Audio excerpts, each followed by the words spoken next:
Alors, si vous êtes prêts, vous avez déjà eu un peu le plan de la réunion d'aujourd'hui. Je répète pour le public la question globale et par la suite, on va y aller question par question. Donc, un conflit mondial armé de type Troisième Guerre mondiale est-il toujours possible de nos jours? Donc, je vais faire la petite mise en contexte là, pour ceux qui se joignent à nous. Donc, à quelques mois des élections américaines, la guerre en Ukraine, le conflit israélo-palestinien qui atteint son paroxysme, des déclarations incendiaires du président de la République française, des rétorques qui viennent de différents diplomates comme la diplomatie hongroise qui, au début de mai 2024, statuait que le fait de dire que les troupes françaises pourraient mettre le pied en Ukraine pourrait déclencher un conflit de type Troisième Guerre mondiale. Alors, tout ça fait l'objet de spéculations sur les réseaux sociaux, dans les médias également. Ça crée la peur peur qui alimente, bien sûr, qui est l'ingrédient favori des politiques, du monde de la finance, des médias. L'objectif ici, c'est de comprendre si c'est possible, ce type de conflit. Donc, la première question, est-ce que les paradigmes de base qui ont protégé depuis 1945 les populations de notre planète d'un conflit armé généralisé sont toujours un rempart important? Donc, on sait que la dissuasion nucléaire, donc le Mutual Assured Destruction, a toujours été un ancrage important qui a évité le conflit les conflits directs entre les grandes puissances. Il existe également certains remparts. Certains, on peut relativiser, bien sûr, le Conseil de sécurité de l'ONU, les interdépendances croissante des marchés, l'opinion publique également qui est peu favorable à la guerre avec le traumatisme d'Hiroshima, le nombre de morts de Première Guerre et Deuxième Guerre mondiale, et bien sûr les guerres du Vietnam, Irak. Donc tout ça sont sous une certaine forme, des ancrages qui ont fait en sorte qu'il n'y a pas eu de conflit mondial généralisé, armé depuis 1945. Donc, est-ce que ces paradigmes ou ces prétendus paradigmes sont toujours des paradigmes sur lesquels on peut s'appuyer pour penser que la guerre va continuer, mais de façon localisée, comme c'est le cas depuis 1945? Qui veut se lancer à répondre à cette première question? Est-ce qu'il y a quelqu'un qui veut y aller? Je vais aller avec Jacques Hoggard. Ah, OK. Bon, allons-y avec Jacques Hoggard et ensuite, on va donner la parole à Régis. Donc, les militaires vont se prononcer en premier. Jacques. Eh bien, écoutez, pour lancer le débat, après, j'écouterai les autres commentateurs avec beaucoup d'intérêt.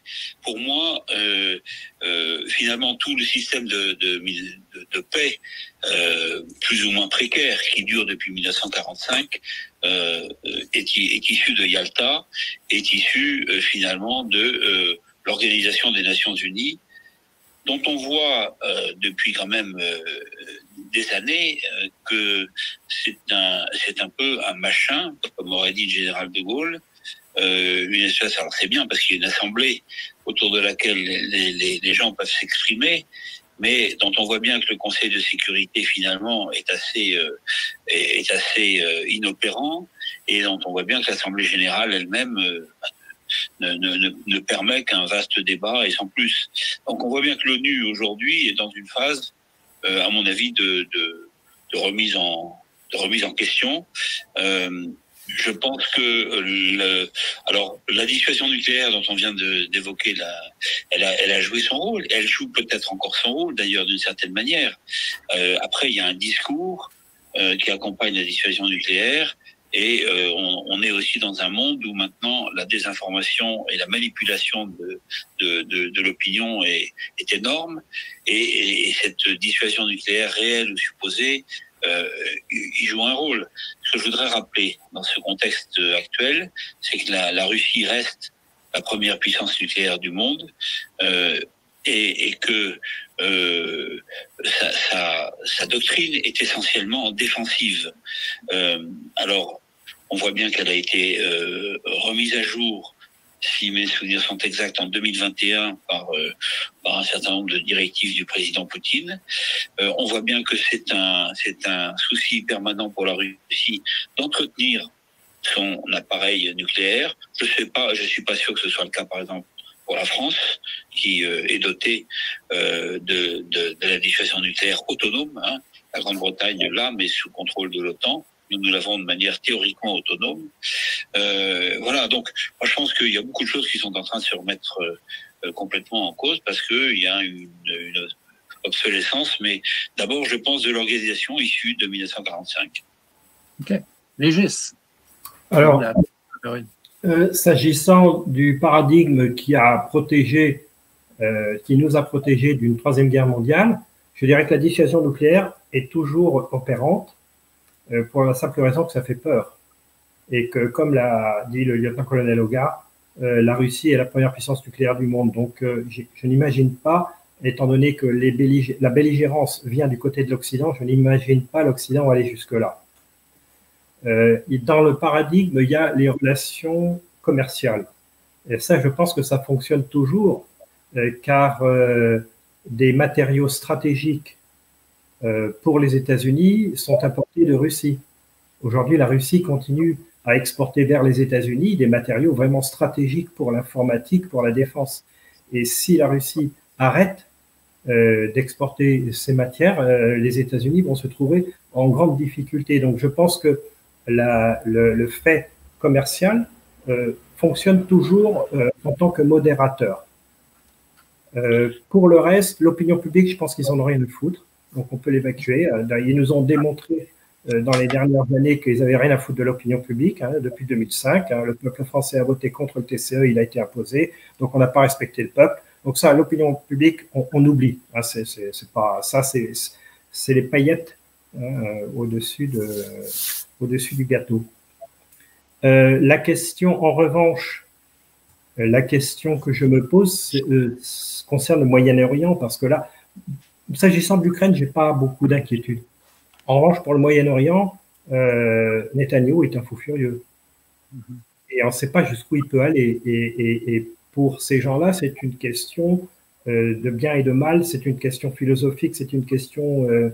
on n'est plus dans la politique, on est dans le bien, le mal, on est dans la croyance, et là, jusqu'où ils peuvent aller, ces fous furieux-là, quand on voit que certains soldats de l'armée israélienne portent des patchs qui dessinent le Grand Israël, c'est-à-dire du Nil jusqu'à l'Euphrate, là, il y a quand même, de mon point de vue, il y a quand même un sujet d'inquiétude s'agissant du Moyen-Orient, d'autant plus que je connais moins le sujet que le théâtre européen, par exemple. Voilà. Question concernant Israël, Régis, ou peut-être que vous pouvez répondre à la question. Il y a une présomption qu'Israël posséderait l'arme nucléaire. Est-ce que c'est avéré ou c'est une rumeur? Oui, ils ont 300 têtes nucléaires, autant que la France. Okay. On le sait, c'est la France qui a vendu, qui est à l'origine de l'arme nucléaire israélienne. C'est le CEA qui a. Donc, on le sait. Oui, ils ont. C'est une puissance nucléaire qui a 300 têtes nucléaires à peu près, d'après les estimations que l'on connaît. Donc, c'est à peu près comme la France. Donc, oui, Israël est une puissance nucléaire. OK, on va y revenir un petit peu plus tard. Je vais y aller avec Sylvain. Sylvain, ton point de vue sur les ancrages qui ont permis, depuis 1945, d'éviter un troisième conflit généralisé armé. Est-ce que tu as d'autres ancrages à ajouter ou est-ce que tu crois que ces ancrages-là vont toujours tenir le... Non, en fait, pour pouvoir, je pense, bien comprendre ce qui se passe en ce moment, faut juste épandre un peu. C'est qu'il y a beaucoup de choses qui ont changé dans les dernières années, depuis 2008, en fait. C'est que on a en fait une espèce de clique mondialiste, qu'on pourrait dire, qui veulent diriger la planète au complet, mais avec un gouvernement global, une monnaie globale. Et évidemment, ils doivent contrôler l'économie d'absolument toutes les nations pour y arriver. Et on a parlé beaucoup dans les dernières années du grand reset du Forum économique de Davos. Pour arriver à ça, il faut avoir le contrôle de toutes les économies. Malheureusement, il y a des pays qui sont complètement récalcitrants. Et la Russie a compris en 2008, en fait, que l'indépendance et l'autonomie de la Russie ne seraient jamais respectées. OK? Avec la guerre de Géorgie, ça a été la goutte qui a fait déborder le vase. Et à partir de là, Vladimir Poutine, en fait, a compris qu'il devait détruire cet empire mondial-là, cet ordre mondial-là, s'il voulait que la Russie soit éventuellement puisse accéder à sa totale indépendance. Donc, grosso modo, c'est ça qui se passe. Ce qui est arrivé, c'est que depuis 2008, il a rebâti complètement l'arsenal militaire russe, donc nationalisé la plupart étatisé la plupart des industries. C'est là qu'on s'est lancé dans le S-400, le S-500 au niveau des systèmes défensifs, le Pantsir qui est incroyable d'efficacité maintenant à court terme. On s'est lancé aussi dans justement la création d'un arsenal nucléaire qui est cauchemardesque. Et tellement cauchemardesque qu'il en devient réellement dissuasif pour l'Occident. Et ça, c'est d'une importance. Et évidemment, on a au niveau de l'offensive tous les missiles hypersoniques qui ont été créés à partir de là. Évidemment, en 2011, lors des printemps arabes, c'était pas prêt, mais en 2015, quand il est intervenu en Syrie, en fait, c'est là où on pouvait se dire, OK, il est prêt. Et il est prêt à arrêter la progression de l'ordre mondial. Parce que Israël, en fait, ce pourquoi on parle d'Israël, du Nil à l'Euphrate, c'est que le plan d'agrandissement d'Israël est de contrôler le marché du pétrole mondial. Si on regarde là, la carte des puits de pétrole qui sont à l'intérieur du Grand Israël, on comprend que les mondialistes, les banques internationales, tout ça serait en contrôle total du marché mondial du pétrole. Et c'est comme ça que Poutine est en train de retirer les billes de leur sac, en fait. C'est que là, tu vois, tous les producteurs de pétrole sont en train d'embarquer dans le BRICS un à un. L'Arabie saoudite étant la dernière prise, qui était la vache à pétrole de l'Amérique et des Occidentaux pendant très longtemps. Et donc, ils sont en train de perdre la main. Perdre le pétrole, c'est de perdre la main sur l'économie mondiale au complet. Et je te dirais que là, aujourd'hui, on en est rendu à l'inévitable conflit, presque. En même temps, parce que Poutine ne lâchera pas, là. Poutine a la main haute en ce moment et c'est maintenant ou jamais qu'il met l'OTAN par terre et qu'il repousse au moins l'OTAN de la Russie complètement. Parce qu'il ne va pas attendre que l'OTAN aille chercher des missiles hypersoniques, se construise des systèmes défensifs, aille chercher des avions qui sont capables d'accoter tous les derniers Su-57 et tout ça. Donc, c'est maintenant que ça se passe. Mais en même temps, l'Occident comprend qu'il va perdre. Parce que la Russie a été assez intelligente, Poutine a été assez intelligent, en fait, pour rallier la Chine, rallier l'Iran. Et c'est tous les points névralgiques en ce moment là, qu'on peut voir. Et l'Occident, sachant qu'il va perdre une éventuelle troisième guerre mondiale, à ce moment-là, je pense qu'on en est à est-ce que ça vaut le coup? Okay. Est-ce que tu nous parles, Sylvain, c'est les alliances entre deux superpuissances que sont la Chine et la Russie, combinées avec les pays producteurs de pétrole. C'est ça. Donc, ça crée tout de même un effet dissuasif. C'est ça. Valérie, peut-être que tu fais du chemin avec la dollarisation, la financiarisation de l'économie de 1945, puisque dans ton livre, justement, tu abordes ces sujets-là, Bretton Woods et compagnie. Je te donne la parole là-dessus. Au niveau des ancrages, Valérie, si on regarde là, ce qui est là, est-ce que tu crois que ces ancrages-là sont en train de s'effriter complètement? Est-ce que tu es un petit peu d'avis des trois autres intervenants à l'effet que ça a encore quand même un certain poids, les alliances stratégiques et l'effet dissuasif des armes nucléaires, ou si tu penses qu'on est dans un autre paradigme concernant les ancrages? Oui, je pense que, en fait, je ne vais pas me parler d'engagement militaire parce que, une fois de plus, c'est pas mon domaine de prédilection. En revanche, je suis peut-être plus inquiète que, semble-t-il, peut-être les autres intervenants parce que, pour moi, le danger ne vient pas tant des évolutions militaires que des rapports de force sous-jacents Et ces rapports de force sous-jacents sont intimement liés à la disparition du dollar en tant que monnaie mondiale. Donc, intimement liés au statut du dollar. Or, vous savez que cette superstructure que certains appellent État profond, que j'ai un peu de scrupule à appeler comme ça, mais c'est un terme qui parle à tout le monde, donc je vais l'employer, cet État profond, en fait, ne tient que par la force du dollar monnaie mondiale. Le dollar étant en train de s'effriter, ces gens-là sont en train de perdre leur rapport de force. Et un malheur n'arrivant jamais seul, il se trouve que depuis 50 ans, la Chine prépare son renouveau civilisationnel. Vous savez que la Chine, c'est un très grand pays commerçant, hein, ce sont des commerçants, les Chinois, et que les routes de la soie ont toujours été un sujet stratégique. Or là, comme il est question de réinitialiser les routes de la soie, eh bien, je dirais que cette superstructure de pouvoir global est doublement en difficulté. D'une part en difficulté parce qu'elle va perdre son premier moyen d'action qui est celui de la corruption, parce qu'elle n'aura plus accès à la monnaie dans des proportions infinitésimales que nous avons connues. Et puis deuxièmement parce que sur son terrain même commercial, elle est mise en défaut. Disons pas vraiment mise en défaut, mais la Chine acceptera de jouer un partenariat, mais un partenariat commercial et qui sera un partenariat dans lequel elle ne sera plus perdante. Or, ces puissances globales n'acceptent le partenariat que lorsque les autres sont perdants et qu'elles sont gagnantes. Donc, je dirais que pour moi, le plus grand danger vient de là. À partir du moment où on a affaire à un grand fauve blessé, je crois que le pire est à craindre. Parce qu'ils ont tout à perdre, en fait. Ils ont tout à perdre. Et que c'est précisément cette posture-là, cette position-là, ce statut-là qui les rend extrêmement dangereux, à mon avis.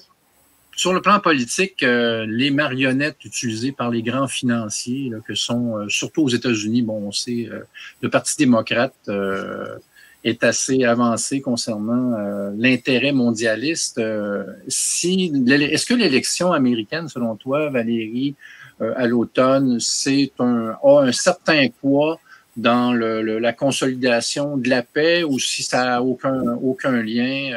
Par exemple, l'élection de Donald Trump versus Kamala Harris, est-ce que ça a un certain poids? Et jouons au jeu ouvert. Là. Certains ne prêchent que par Donald Trump.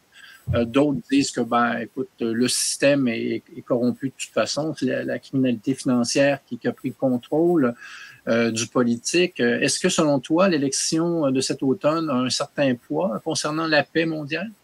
Alors, je pense que nous sommes tellement abreuvés de propagande et de désinformation que j'ai beaucoup de mal à répondre à ta question. Parce que moi-même, j'ai beaucoup de mal à y voir clair.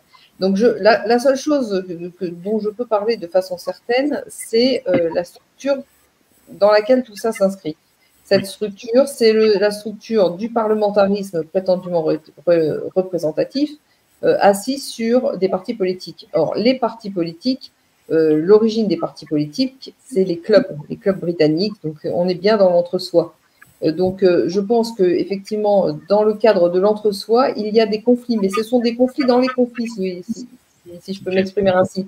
C'est-à-dire que ce n'est pas le conflit principal. Je ne pense pas, j'ai peine à imaginer qu'un changement de président américain puisse modifier la tension des rapports de force internationaux. Je ne pense pas. Je pense que ces rapports de force internationaux resteront très tendus, quel que soit le président élu. Et je pense que de toute façon, avec la posture de Donald Trump, qui se présente comme un patriote, il est évident qu'il rentrera en rapport de force plus serré, à mon avis, avec la Chine. Alors peut-être peuvent-ils avoir des points de convergence, mais il reste que ça pourrait quand même être très tendu. Donc, je ne suis pas sûre, en fait, que l'élection d'un président plutôt qu'un autre aux États-Unis changerait réellement la donne, parce que aujourd'hui, ce ne sont pas les présidents qui dirigent, mais ce sont les financiers qui se cachent derrière et qui sont anonymes. Ça, c'est pas un secret, je ne fais que dire ça depuis que j'ai commencé à parler publiquement. Donc, pour moi, le sujet, il est véritablement là. C'est pas un président n'est qu'un VRP, un voyageur représentant placier des intérêts financiers supérieurs. Alors effectivement, les intérêts financiers peuvent être un peu multiples, c'est-à-dire que vous pouvez défendre un clan plutôt qu'un autre. Néanmoins, là, nous avons affaire à l'émergence, à un renouveau civilisationnel du point de vue de la Chine. Et ça, à mon avis, c'est le problème, c'est le point de blocage. Très intéressant. J'aimerais peut-être vous entendre sur l'élection américaine. Sylvain Laforêt, peut-être en 1 minute. Écoute, Trump ne peut pas nuire parce qu'il est clairement anti-mondialiste. Donc, il peut quand même compliquer les choses. Il faut savoir que les présidents américains ont quand même un pouvoir réel. Le seul problème, c'est qu'ils ne s'en servent jamais et ils sont au service de leurs banquiers.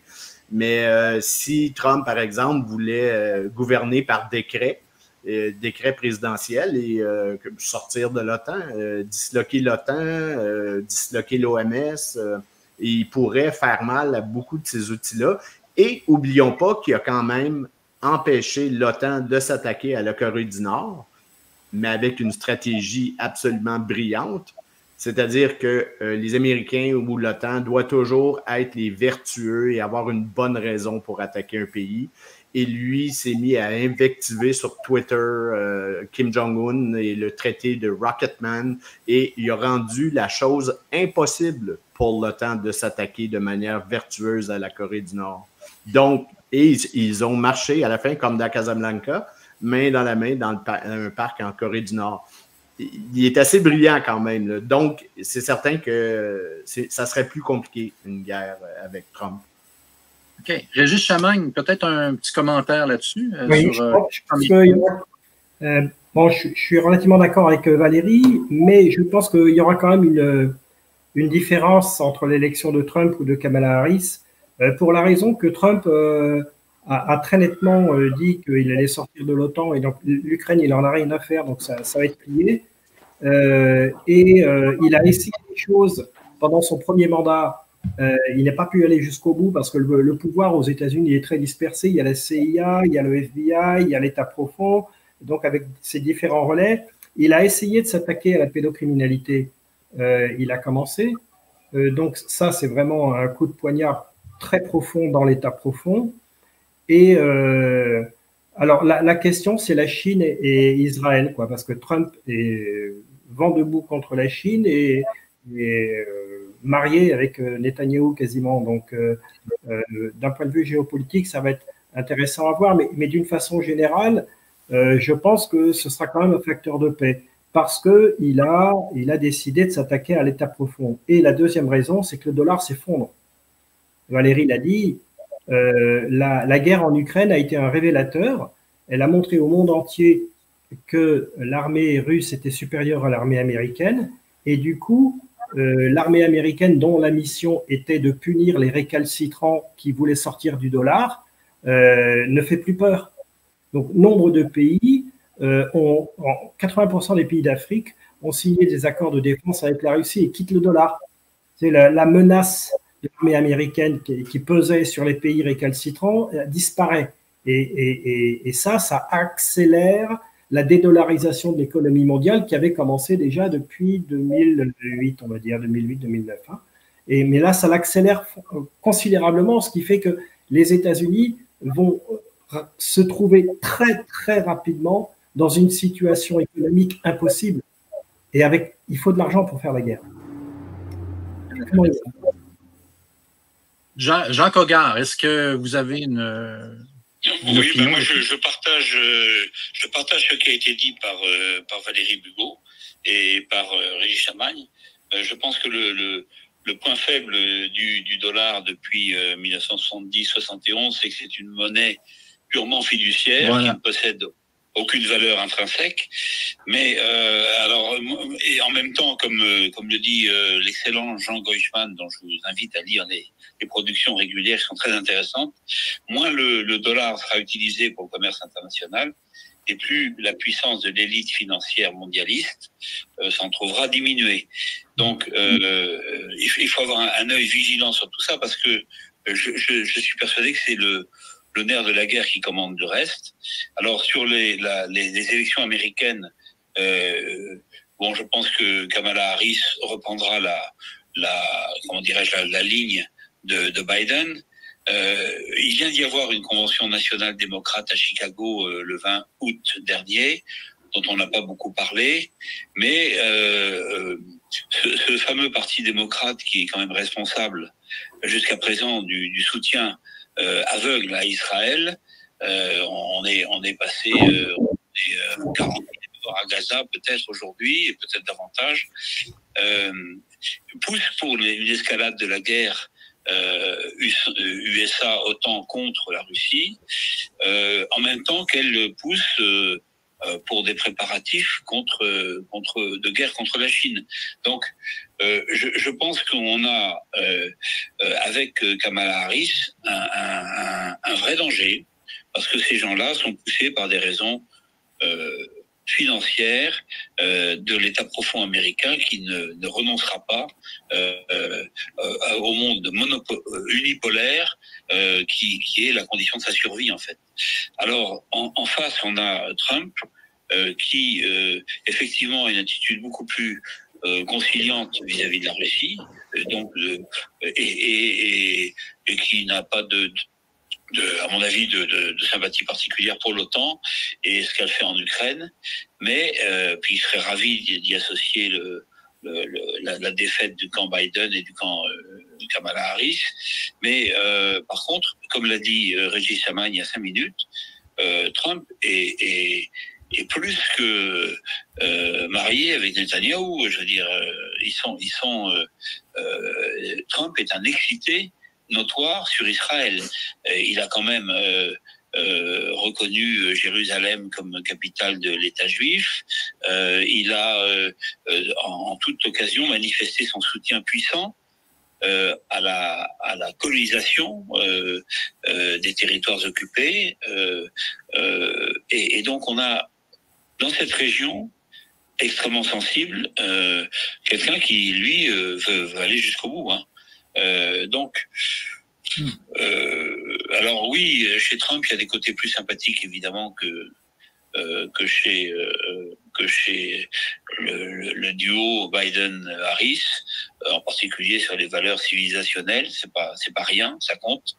Mais je pense que Trump, c'est quand même un patriote américain. C'est Make America Great Again, et il ne fera pas de cadeau nécessairement aux autres intérêts du monde, voilà. Mais bon, globalement, je pense que c'est quand même mieux pour la paix du monde, mais je reste quand même très très dubitatif sur ce qui peut se passer au Moyen-Orient, parce que le Moyen-Orient c'est un épiphénomène par rapport au reste. Il y a le Caucase, il y a l'Asie, il y a la Chine, il y a le Bangladesh où il vient de se dérouler une révolution orange dont personne n'a parlé, etc., etc. Voilà, les multiples enjeux. Très intéressant. Merci, Jacques. Valérie, tu voulais ajouter quelque chose par la suite, Sylvain? Je vais te donner la parole. Valérie, en premier. Oui, je voulais juste ajouter la chose suivante, c'est que le fait que les États-Unis se rétractent de l'OTAN, c'est-à-dire cessent de financer l'OTAN, ne changera pas la nocivité de l'OTAN par ailleurs. Parce que l'OTAN est au service de la haute finance depuis toujours, pas au service de l'Empire américain. L'OTAN est au service de l'Empire américain tant que l'Empire américain est un relais fidèle des intérêts de la haute finance. Voilà, ça, je pense qu'il faut que ce soit clair pour tout le monde.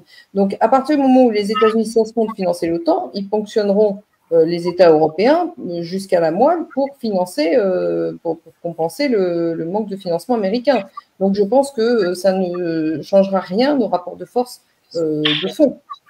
C'est mon point de vue. Intéressant. Sylvain, tu voulais ajouter quelque chose?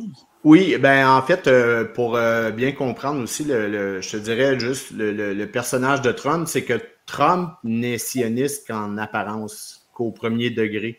Mais Trump est presque toujours il recherche presque toujours les effets secondaires de ses actions. Et au moment où il a déclaré Jérusalem capitale d'Israël et qu'il a déclaré le Golan une partie d'Israël plutôt que la Syrie, il savait très bien qu'il ralliait presque tout le Moyen-Orient contre Israël. Et c'était des couteaux dans le dos. Et c'est quand même intéressant et factuel que Netanyahou déteste Trump et que Bachar el-Assad l'aime bien. Donc, c'est que Trump dit presque toujours le contraire de ce qu'il veut. Et ce qui est tout le contraire d'ailleurs de Poutine, qui lui est beaucoup plus dans le franc-parler. Mais je pense qu'il fait ça principalement pour survivre dans la jungle et entouré de l'état profond dans lequel il est. Donc, il fait des trucs en apparence, mais la réalité est tout autre. Donc, le lien Israël-Trump, on peut dire qu'il y a un point d'interrogation, là, quand même. Pour moi, c'est oui. Oui. OK. J'aimerais ça qu'on passe à la question numéro 2. Je vais vous la lire. Selon vous, est-ce que le complexe militaro-industriel est favorable à un type de conflit, Troisième Guerre mondiale, ou préfère-t-il la méthode des conflits localisés tels que nous connaissons depuis 1945, pendant la guerre froide jusqu'à maintenant? Je vais donner la parole à Jacques Hoggard sur ce sujet. Écoutez, pour moi, la réponse, elle est plutôt vers la deuxième hypothèse, c'est-à-dire qu'en fait, le lobby militaro-industriel, puisque c'est ça dont il s'agit en fait, hein, pour les raisons économiques qu'on a déjà évoquées, veut la guerre, mais il veut la guerre décentralisée. La guerre en Europe, c'est très bien pour l'Amérique, parce que c'est loin, et puis c'est intense, et puis ça fragilise, ça divise l'Europe. Tant qu'on se fait la guerre en Europe, il n'y a pas de véritable unité européenne, et il n'y en aura pas, comme le rêvait De Gaulle de l'Atlantique à l'Oural. Hein. Et donc tout ça, c'est très bien, et ça fait fonctionner le commerce, et le commerce des armes et des munitions, et c'est très bon. Donc moi je pense que, alors par contre le conflit généralisé, d'abord ça coûte peut-être beaucoup plus cher, et puis la vie d'un GI, c'est quelque chose peut-être que les Américains ont à cœur. Donc d'ailleurs je ne suis pas sûr que moi j'ai côtoyé l'armée américaine en Somalie il y a maintenant des années, en 1992, je n'ai pas été impressionné par leurs meilleures unités opérationnelles, dont il manquait, à mon avis, une certaine force morale. Donc, tout ça, c'est des... Alors, Hollywood nous montre quelque chose d'autre. Mais... Oui. Oui. J'ai dit Hollywood nous montre quelque chose d'autre dans les films là, concernant les GI. Là. J'ai pas bien compris. Non, la propagande hollywoodienne nous montre un GI qui ne ressemble pas à votre description, Jacques. Non, pas du tout. Et moi-même, j'en ai été surpris parce que à l'époque, en 1992, j'avais plutôt de la sympathie pour le déploiement américain dans le monde qui visait à maintenir la paix. J'étais encore assez naïf à ce sujet. Et j'ai été surpris. Moi, j'ai côtoyé de très près de mémoire la 21e Marines Expeditionary Unit déployée en Somalie, et franchement j'ai pas été impressionné, mis à part la supériorité matérielle très grande par rapport à nos moyens à nous, incomparable, mais la solidité morale, si vous voulez, de la troupe m'a semblé tout à fait... voilà, je pense que les États-Unis n'ont pas envie de risquer la vie de leurs soldats inconsidérément dans des conflits. Voilà, il y a eu l'Afghanistan, et on sait comment ça s'est terminé, de la même manière qu'au Vietnam d'ailleurs. Il y a eu l'Irak, il y a eu un certain nombre de conflits récents où finalement la grande leçon, c'est qu'il vaut mieux envoyer les Anglais à leur place. Hein. Je m'amuse de dire, je crois que c'est aujourd'hui ou hier, le patron des opérations spéciales américaines, le général Benton, déclarait qu'en fait leurs yeux et leurs oreilles en Ukraine et même en Russie, dans l'Oblast de Kursk aujourd'hui, ce sont les SAS britanniques, hein, les forces spéciales britanniques. Donc, si vous voulez, je pense, voilà, tout ça c'est à prendre en compte, c'est des éléments de réflexion. Hein, je ne prétends pas donner, voilà. Excellent, merci Jacques. Régis, peut-être poursuivre la discussion sur le complexe militaro-industriel. Moi, effectivement, je suis assez d'accord avec Jacques Hoggard sur ces analyses, d'autant que s'il y a un conflit généralisé, le complexe militaro-industriel occidental risque de souffrir en premier. Donc, ils vont perdre beaucoup, les Russes, ont des missiles hypersoniques. Si jamais cette situation débouche sur un conflit généralisé, il va y avoir une pluie de missiles hypersoniques russes sur les sites stratégiques américains. Donc, ils vont perdre beaucoup. Et le complexe militaro-industriel américain a beaucoup plus intérêt à nourrir des guerres locales pour pouvoir utiliser leur camelote.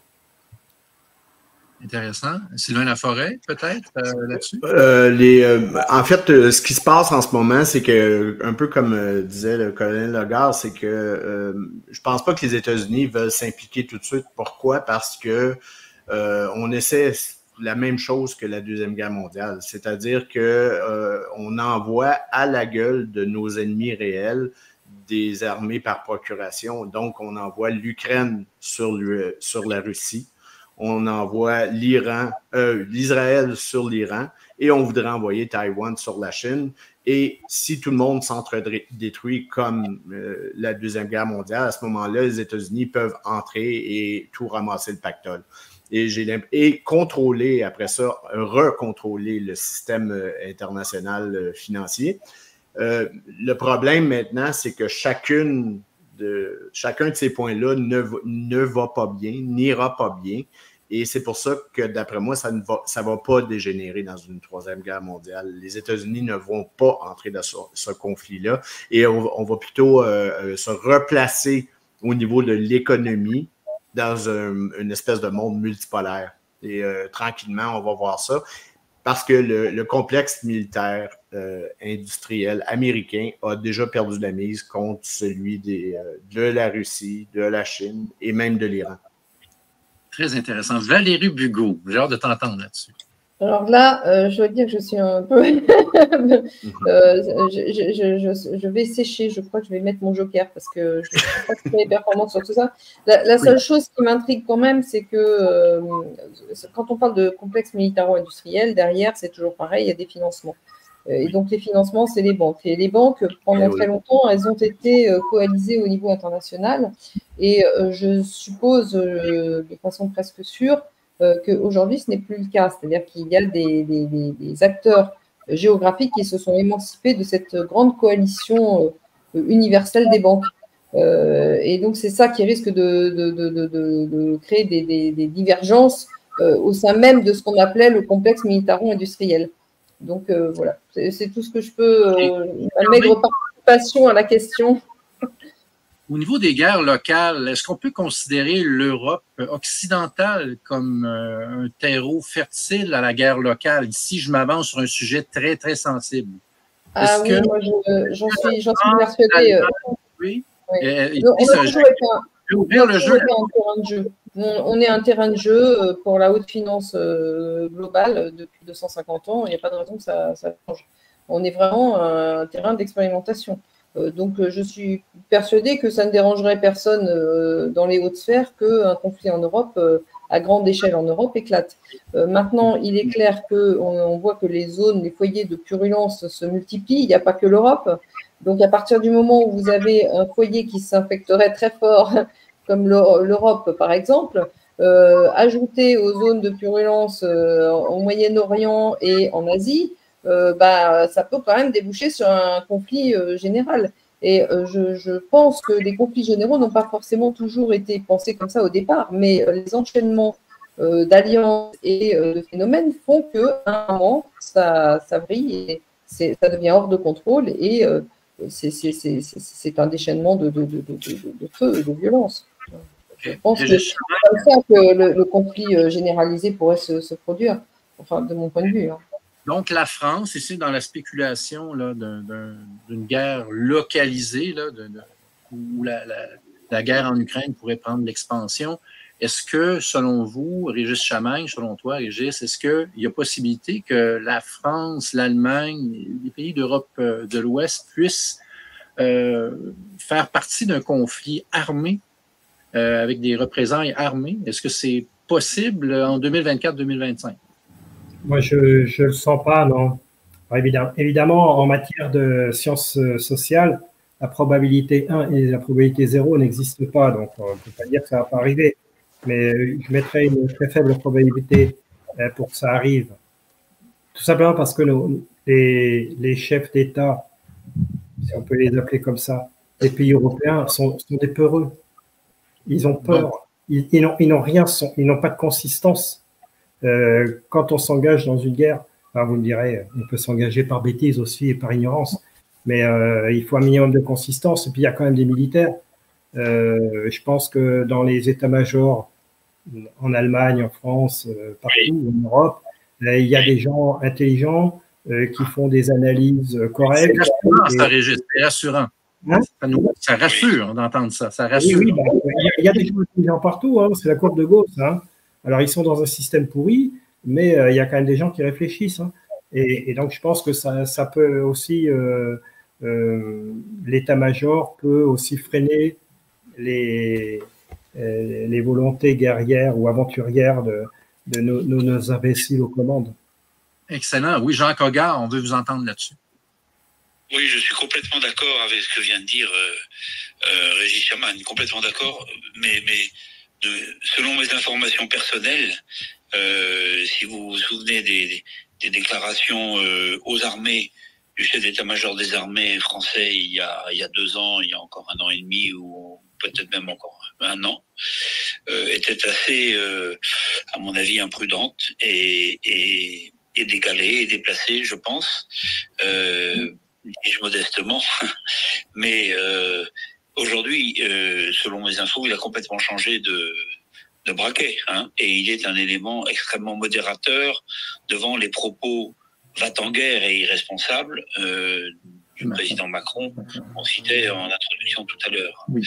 Donc je pense que les états-majors ont effectivement un rôle à jouer. Et alors, pour ce qui est de la France en particulier, et je pense pas qu'on puisse me démentir, ce serait une aventure guerrière sans lendemain et catastrophique et dramatique.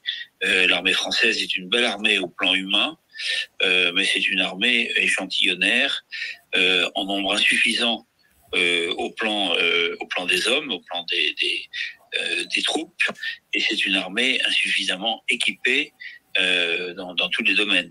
Donc aujourd'hui, c'est la conséquence d'une politique irresponsable menée depuis plusieurs décennies. Je me souviens de Laurent Fabius, Premier ministre, parlant des dividendes de la paix. Eh bien, voilà où ça nous a conduit. On a détruit en fait la capacité opérationnelle militaire de la France de manière dramatique. Donc tout ça, les états-majors savent très bien, et ça peut ramener quand même les politiciens les plus audacieux ou les moins réfléchis à un peu de modération. On va passer à la question 3 maintenant. Outre les armes nucléaires, est-ce que la Russie et la Chine possèdent de l'armement militaire technologique et même une logistique qui pourrait surpasser la technologie logistique des pays liés à l'OTAN?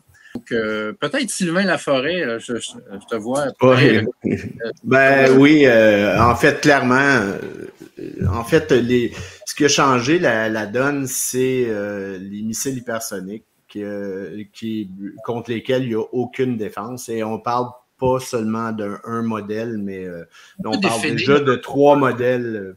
Le commun des mortels de savoir c'est quoi, c'est un missile hypersonique, c'est qu'il va plus que 5 fois la vitesse du son.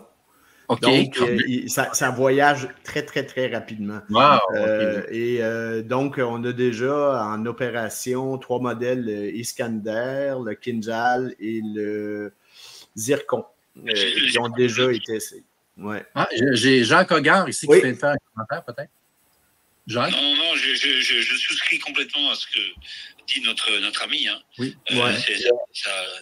C'est un système d'armes extrêmement performant et qui change la donne complètement. Ouais.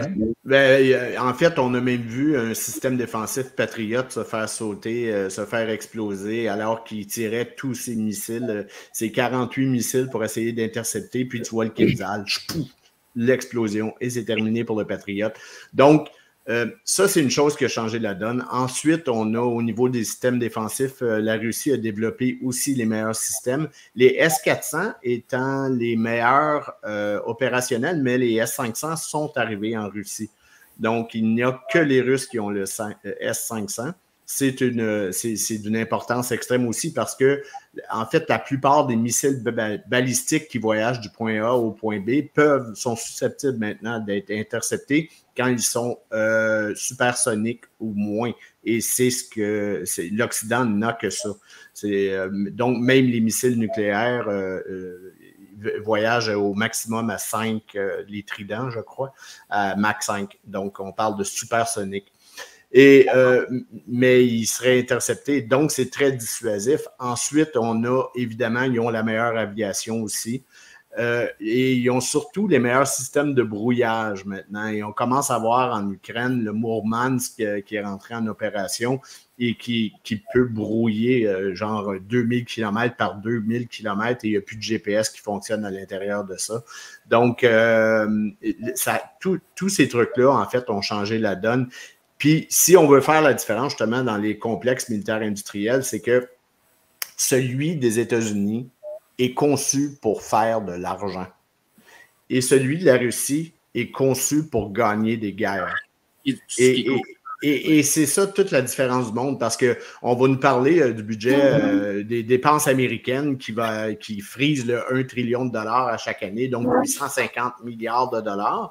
Et la Russie dépense 65-70 milliards de dollars. La différence, c'est qu'un casque en Kevlar aux États-Unis coûte 5 000 dollars et un casque en Kevlar en Russie, le même, coûte 150 dollars. Donc, t'en as beaucoup plus pour ton argent quand l'industrie travaille pour la défense plutôt que pour la banque.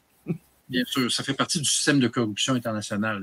Oui. La fameuse criminalité financière dont nous parle Valérie Bugeaud. Régis Chamagne, peut-être, sur les éléments techniques, technologiques entre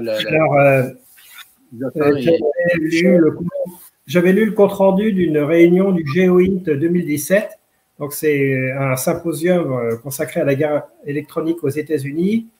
Et le général des Marines qui avait commandé en Irak a déclaré lors de ce symposium que les Russes étaient très supérieurs en matière de guerre électronique, qu'ils faisaient à peu près ce qu'ils voulaient. Ils pouvaient tout brouiller, faire de l'intrusion partout, dans les SMS partout. Et qu'il estimait qu'en Syrie, donc, les Russes avaient utilisé à peu près 60% de leur capacité de guerre électronique. Sylvain a rappelé effectivement tous les dispositifs qui sont mis en place. Il faut rappeler qu'en 2014, le Donald Cook, qui était entré en mer Noire, a été survolé et il était équipé du système Aegis, donc qui était réputé le plus performant antiaérien. Il a été survolé par 2 Sukhoi 24 équipés de brouilleurs et qui ne l'avaient pas détecté.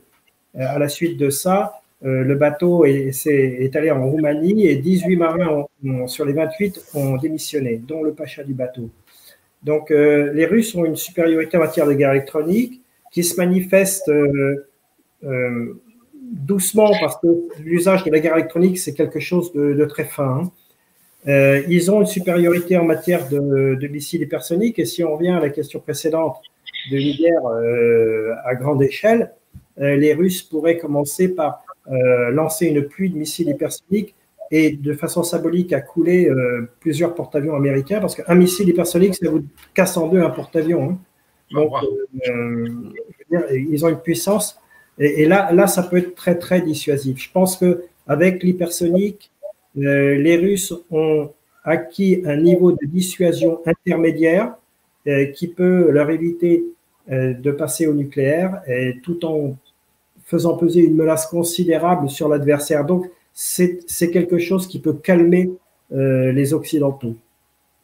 Excellent. Jacques Hoggard, peut-être, à ce niveau-là. Complètement d'accord avec ce qui vient d'être dit. Là, je n'ai absolument rien à rajouter.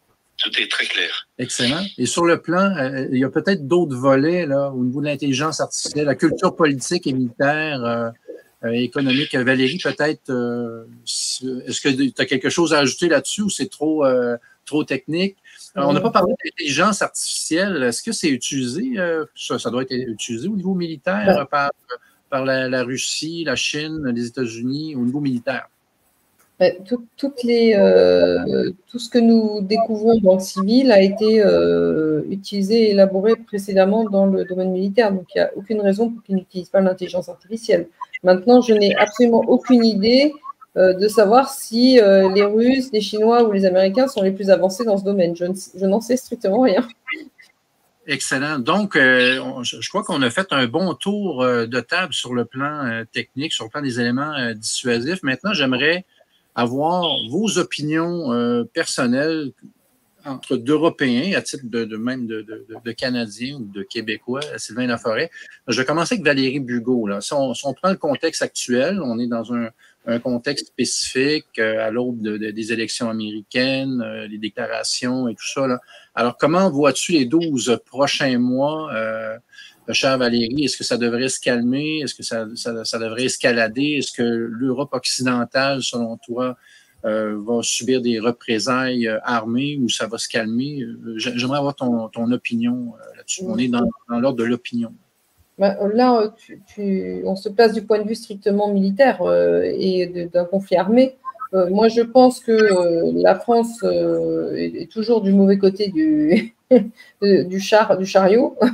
Donc, c'est celui, d'une part, des perdants et des agressifs. Donc, à partir du moment où on aura…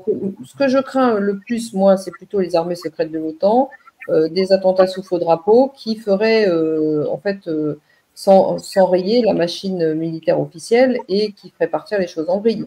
Moi, c'est ça que je crains. Et d'autre part, je ne peux pas exclure que ça se produise. Je veux dire que ça s'est produit suffisamment souvent dans l'histoire. Maintenant, on a réintégré le commandement intégré de l'OTAN, donc les attentats, ça roule bien, parce que c'est leur fonds de commerce, si je puis dire.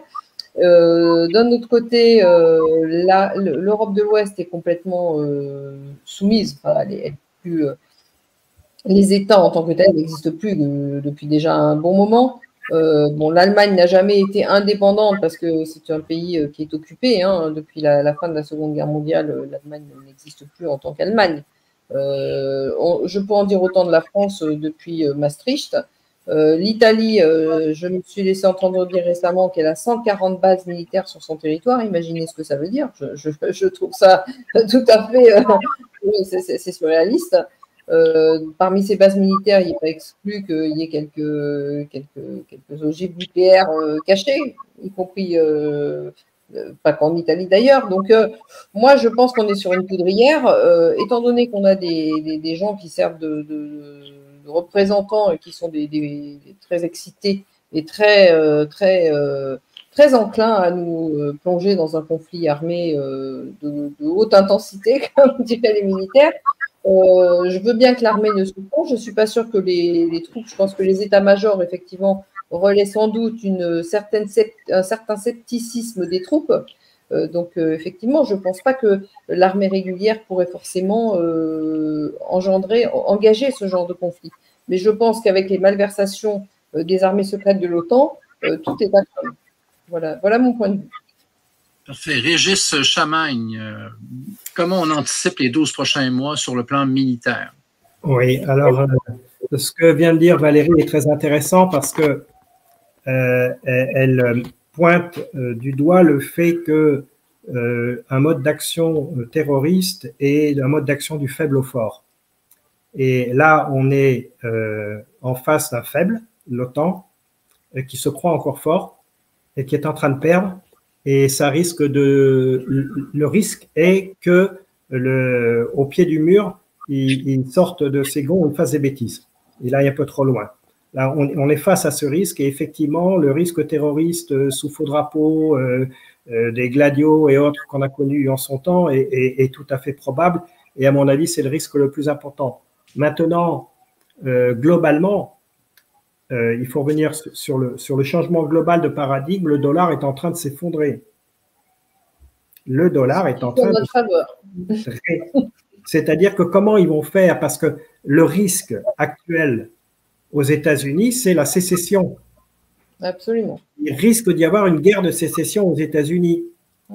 Et donc, ça, on l'oublie souvent, mais le centre de gravité du système, du système occidental, ce sont les États-Unis, mais ils sont hyper fragiles, hyper fragiles. Donc, il n'y a pas de nationalisme aux États-Unis ou très faible. Et donc, tous ces éléments font que je suis un peu dans le brouillard. J'ai un peu du mal. Alors, effectivement, il y aura probablement des actions de type terroriste sous faux drapeau, comme l'a dit Valérie. Il va falloir voir comment ça va se passer aux États-Unis même. Il risque d'y avoir des famines aux États-Unis. Il risque d'y avoir une famine aux États-Unis. Donc, tout ça, ça peut créer un paysage qui risque de complètement nous surprendre et de dénier tous nos pronostics. Je suis extrêmement prudent sur les 12 prochains mois. Cela dit, je suis optimiste et je pense que dans un an, le monde ira beaucoup mieux. J'aime bien entendre ça. On aime l'optimisme. Jacques Hoggard, les 12 prochains mois, selon Jacques Hoggard. J'aimerais partager le même optimisme de Denis Chamagne pour la situation dans un an.